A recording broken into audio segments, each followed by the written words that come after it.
सत्य से प्रभावित होता है तो वह भगवान के नजदीक हो जाता है। और हमें प्रभावित भी होना चाहिए तो सत्य से होना चाहिए, क्योंकि सत्य है भगवान। कोई व्यक्ति कितना अच्छा हो, अगर उसके जीवन में सत्य न हो ना तो हमारे किस काम का है। तो आज गुरु शंकराचार्य कहते हैं कि इस अपने देश में राजा महाराजा आपके चरणों को दूध से धोवे, विदेशों में भी आपकी जय जयकार हो, फिर भी अगर आपका मन अपने गुरु के श्री चरणों में तदाकार न हुआ तो ऐसी उपलब्धि से भी कोई लाभ नहीं है। दूसरी बात, सुमेर पर्वत के समान धन हो जाए और पत्नी भी कैसी हो, जब सब प्रकार का सुख देने वाली हो, पुत्र भी आज्ञाकारी हो, कीर्ति भी चारों दिशाओं में हो, उसके बाद भी अगर हमारा मन श्री गुरु के चरणों में तदाकार न हुआ तो ऐसे सत्कर्म और सत लाभ से भी कोई लाभ नहीं है। यह आदि गुरु शंकराचार्य ने कहा है।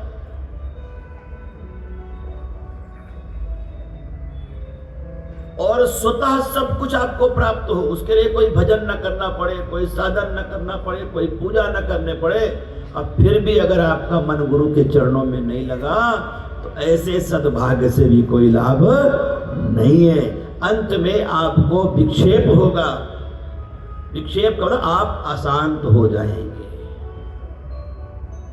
और जीव को शांति पाने का हर साधन करना चाहिए। जैसे कंबल बांटना भक्ति है, किसी को भोजन कराना भक्ति है,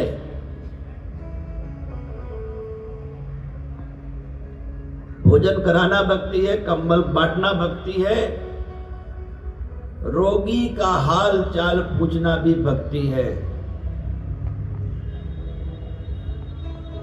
और जो निराशा में डूबे हैं उनको आशा बंधाना भी भक्ति है,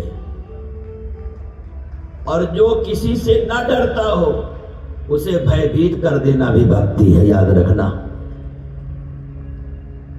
चाहे तुम्हारी ताली नहीं बजी, लेकिन मैं सच कह रहा हूं, जो व्यक्ति निरंकुश हो जाए, अगर उसमें अंकुश नहीं लगा पाए तो आपकी भक्ति नहीं। भागवत में ऐसा वर्णन है कि एक बेन राजा था, वो किसी को मानता ही नहीं था, संतों का भी अपमान करता था।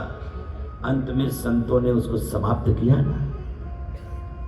तो संतों का भय भी अगर हमारे जीवन में रहे तब भी भक्ति होगी, क्योंकि भगवान राम भय, विनम्रता, शीलता और संकोच लेकर के गुरु के पास जाते हैं। जबकि 14 भुवन के मालिक हैं, भ्रगुस विलास सृष्टि लय होई, ऐसे कर दे पूरी सृष्टि समाप्त हो जाए, इतने सामर्थ्यवान होने के बाद भी अपने गुरुदेव के पास ऐसे बैठते। तो गुरु की भक्ति तो देवर्षि नारद भी नहीं कर सकते, फिर कौन कर सकता है? जिसकी ऊपर स्वयं गुरुदेव कृपा करते हैं तभी गुरु की भक्ति हो सकती है। इसमें कोई पूजा नहीं लगती, गुरु की कृपा लगती है। गुरु जिससे जो करवाना चाहते हैं बस उसी से करवाते हैं। नहीं, जिस जो हम भक्ति करते हैं वही नुकसान हो जाता है। गुरुदेव कहे हमारे पैर मत छूना, नहीं गुरुजी मेरा तो पुण्य नहीं बन जाएगा, अब उन्होंने डांट दिया तो तुम्हारा काम खत्म। एक आपकी ही दिल्ली की माता जी की एक कथा सुनाता हूँ, कर दे क्योंकि मीडिया का युग है, वैसे बुरा नहीं मानेगी। टीचर थी, अपने गुरुदेव के लिए अर्थात हरि बाबा के लिए, उन दिनों हम लोग साधना काल में थे तो महात्माओं को ढूंढा करते थे, कौन सा महात्मा ज्यादा भजन करता है तो उसके पास बैठ जाएं, दर्शन कर आवे। तो वो माता जी टीचर थे और उनके गुरुदेव हरिद्वार में रहते थे, तो उन्होंने समय से पहले रिटायरमेंट ले लिया कि रोज गुरु जी की दर्शन करेंगे और रोज गुरु जी की सेवा करेंगे। इसलिए वो भी हरिद्वार चली गई। ये दिल्ली की कथा है।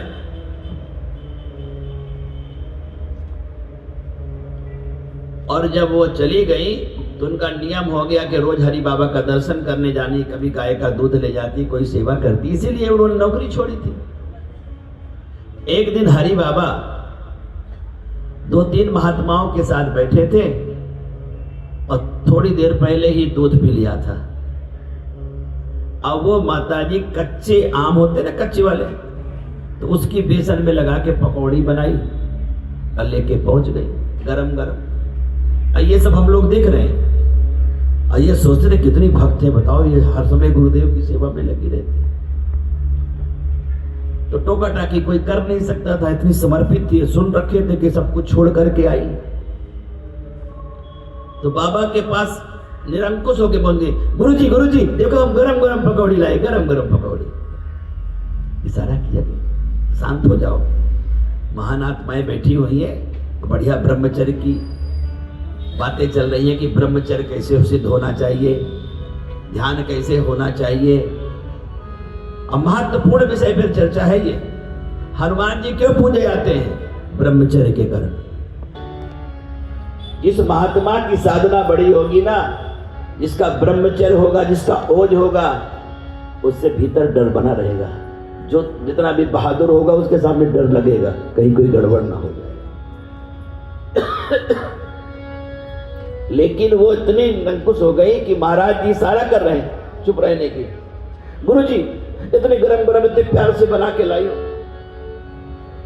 फिर हरि बाबा ने इशारा किया। संत लोग भी देख रहे हैं कैसे नकटी टाइप की है। गुरुदेव इशारा कर रहे हैं, रोक भी रहे, फिर भी नहीं मान रहे। गुरुदेव ने कहा बेटा रख दो। तो क्या इसका क्या हो गया, इतने प्यार से बना के लाई हो, गरम गरम खा लो ना गुरु जी। कहा कोई बात नहीं, रख दो रख दो रख दो। हरि बाबा जैसा महान पुरुष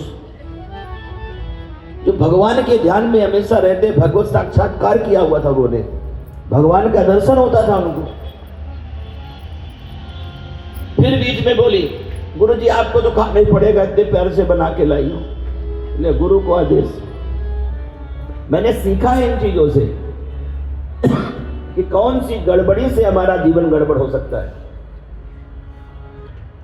फिर गुरुदेव ने कहा देख बेटा मैंने अभी दूध पिया है, होगा जितने प्यार से बना के लाए, चाहे गुरु का नुकसान हो जाए, चाहे बीमार हो जाए, मेरा प्यार होना चाहिए। ये कोई प्यार है? डांट देता नालायक के बाद।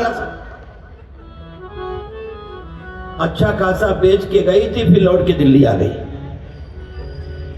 बताओ गुरु ने भीतर से डांटा होगा ना, हमेशा के लिए दूर हो गई ना। मिलती थी हमको, रोती थी, क्या करें महाराज जी बड़ी गलती। हम कहा गलती गुरु बार बार कह रहा है, फिर भी आप बात नहीं मान रहे। मंत्र मूलम गुरु वाक्यम। जब कोई व्यास पीठ में बैठ जाता है तो वो स्वयं नहीं होता, अगर वो स्वयं होता है तो फिर वो नहीं होता है। उसके अंदर भगवान ही होते हैं और आपके अंदर भी भगवान होते हैं। श्रोता और वक्ता दोनों भगवत स्वरूप हो जाते हैं। श्रोता वक्ता ज्ञान निधि, कथा राम के गूढ़। राम जी की कथा बहुत गूढ़ है। और हम अपना स्वभाव बताएं, जो कथा में नहीं आता मेरा संबंध खत्म हो जाता है। क्योंकि रुक्मणी जी को अगर भगवान ने स्वीकारा है ना तो कथा से स्वीकारा है। रुक्मणी ने भगवान को देखा नहीं था, पहला श्लोक मैंने कटेरी में बोला था। केवल ब्राह्मण ये पत्र लेकर के गया था और उसमें रुक्मणी ने यह लिखा था कि मैंने आपकी कथा सुनी है कि आपत्ति काल में अगर कोई तुमको याद करके बुलाता है तो तुम उसकी मदद करते हो। बस भगवान ने इतना ही पढ़ा था। कहा चलो पंडित जी जो मेरी कथा सुना है ना मैं उसको स्वीकारूंगा। भगवान अगर किसी को स्वीकारते हैं तो कथा सुनने वाले को। विभीषण को स्वीकारा है तो कथा सुनने के कारण। श्रवण सुजस सुन आया हूं प्रभु भंजन भव भीर, त्राहि त्राहि आरति हरन शरण सुखद रघुबीर। भगवान ने प्रश्न किया था कि ये बताओ विभीषण, तुम कैसे आए? कि आपकी कथा सुनकर के आया। कहा किससे? तो हनुमान जी की ओर देखा। हनुमान जी की कथा का इतना प्रभाव कि जिसको कथा सुनाया उसको तुरंत भगवान से मिला दिया। रावण के भाई को लंका में कथा सुनाई और अयोध्या नाथ से मिला दिया, क्योंकि हनुमान ने कथा सुनाई। जो अपनी मान को छोड़कर, अपनी प्रतिष्ठा को छोड़कर भगवान के लिए भगवान की कथा करता है ना, वो भगवान से ही मिला देता है।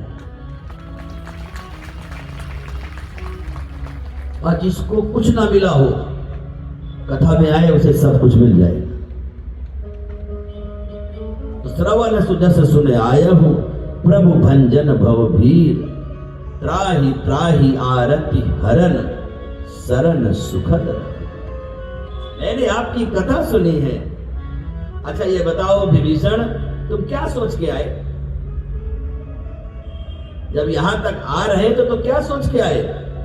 कि प्रभु मेरा चिंतन चल रहा था कि जिन पायन के पादुक भरत रहे मन लाए, इन पद आज बिलो की हूं, इन नयनन अब जान। जिनके चरणों की पादुका को रख करके भरत अयोध्या का राजपाट चला रहे हैं, आज मैं उनके चरणों को देखूं। अगर चिंतन करो तो भगवान के चरणों का चिंतन करो। भगवान समझ गए जो मेरे चरणों का चिंतन करता है उसका आचरण बन जाता है। क्या बन जाता है?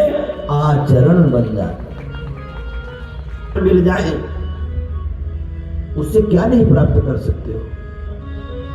अब परिक्रमा करने का मतलब है विजय प्राप्त कर लेना। लक्ष्मण जी से जब जब गलती हुई, एक ही गलती हुई। एक बार मेघनाथ को मारने जा रहे थे,